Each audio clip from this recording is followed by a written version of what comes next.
Before there was movement, there was thought. Before there was action,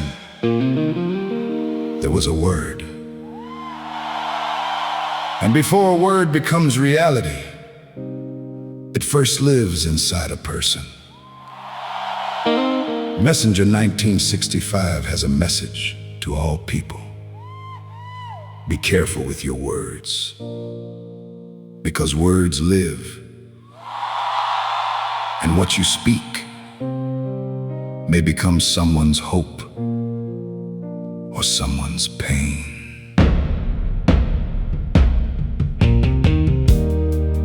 Everything begins with thought, and thought becomes language. Language becomes meaning, and meaning becomes action. Action becomes reality, and reality becomes history. That is why words matter, because words do not disappear. Words travel, words remain, words in our hearts. Words build trust, and words can destroy trust.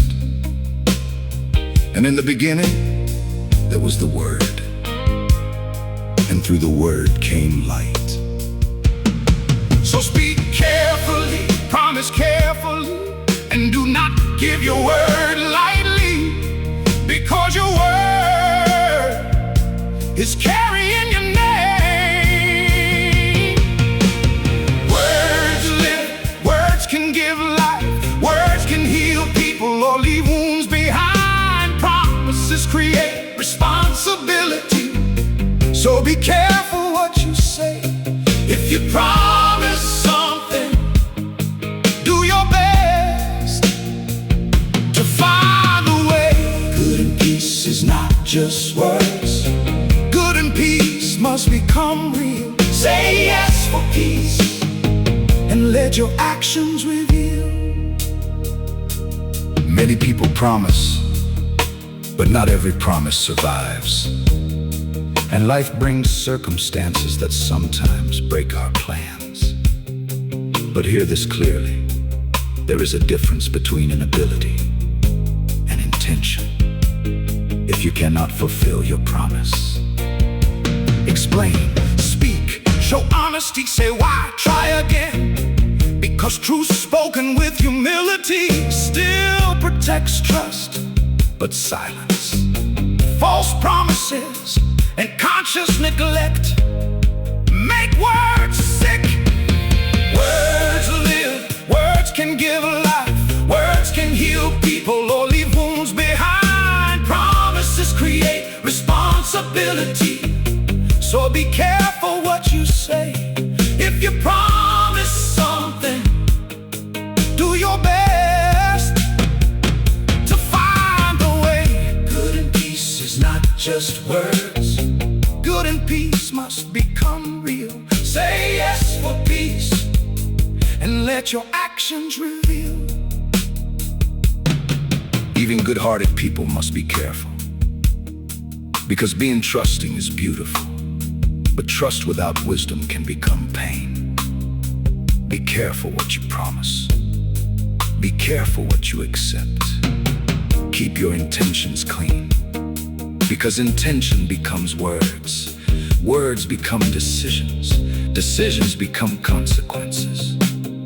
And when people have disappointed again and again, their spirit becomes tired.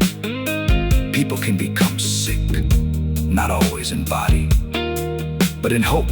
And breaking hope carelessly is not from God. That is not good and peace. The liar does not want lies. The betrayer does not want betrayal. The one who hurts does not want pain. Every human being, deep inside, searches for peace. So why create suffering through empty words? Why speak promises without carrying responsibility? The opposite of God is not only destruction, it is truth without love, words without responsibility, and promises without conscience. Information is life inside the body, inside relationships, inside communities, inside the spirit. If information becomes corrupted, communication breaks. If communication breaks, trust breaks. If trust breaks, peace disappears. That is why Messenger 1965 says, protect the word, respect the promise. And if you fail, explain, stand up, try again. Restore what you can restore. Words live, words can give life. Words can guide nations or divide mankind. Promises create responsibility. Be careful what you say. Pay your debts with honesty and walk the better way. Good and peace is not just words. Good and peace is a mission. Peace begins with truth. Truth begins with words. And words begin inside you. Messenger 1965. I have a message for the people. Be careful with the word. Be careful with promises. Keep your intentions pure. If you cannot fulfill your promise, explain. Do not hide. Do not misuse trust. Because words live, and people carry your words. Choose words that heal. Choose words that build. Choose words that bring peace. Good and peace. Say yes for peace. Amen.